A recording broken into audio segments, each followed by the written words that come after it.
Okay, I'm going to show you a clip from a recent Joe Rogan podcast, and then I'm going to talk about it after, so stay tuned. It's very sad, and I was hoping they could be the 51st state. Yeah, that's what happened. So two things. Yes, back to that. That was the big one. Carney showed up just in the nick of time to save the burning damsel from the train tracks, or whatever the hell it is, and the rhetoric. And then Trump, he just timed it so badly, and he didn't know. He didn't know what it would do. He didn't know. But that's also... How do you not know that people have national pride?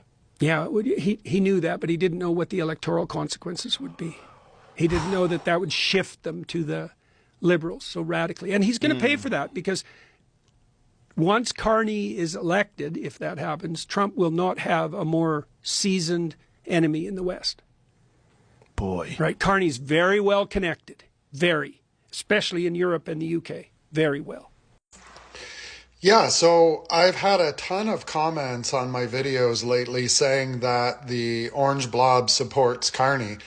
And by way of explanation for those of you who may not know what's happened, here's some context. Back in January or February, I can't remember when exactly, but it was during the height of the Canada becoming a 51st state rhetoric. The U.S. president gushed all over Jeff, saying he was a solid candidate for PM. And funny, but I didn't hear any of you Jeff supporters complaining about that then. Anyway, I digress. The president was gushing all over Jeff. And immediately, Jeff starts tanking in the polls. For obvious reasons. If the U.S. president endorsed him, that's a bad thing, right? So Danielle, she panics, jumps on a plane, at Alberta taxpayers' expense, mind you, and flies to Mar-a-Lago to beg the president to stop saying that. So he agrees and does a 180 and starts saying Carney would be easier to deal with for sure. Funny, eh? Weird. It's almost as if they hoped it would take Jeff out of a tailspin. But as any fighter pilot knows, once you get into another plane's jet wash, it's almost impossible to get out of it. Just ask Goose. But that doesn't mean Carney actually would be easier to deal with. Even Jordan Peterson and Joe Rogan know that.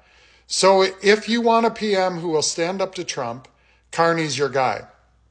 He's well connected and would represent a very seasoned enemy to the United States president. He'll make them pay for what they're trying to do to Canada. And, well, if you want to sell your country out to the U.S., by all means, vote for Jeff. Peace out. And if you're not already following me, you should. It's going to be a ride.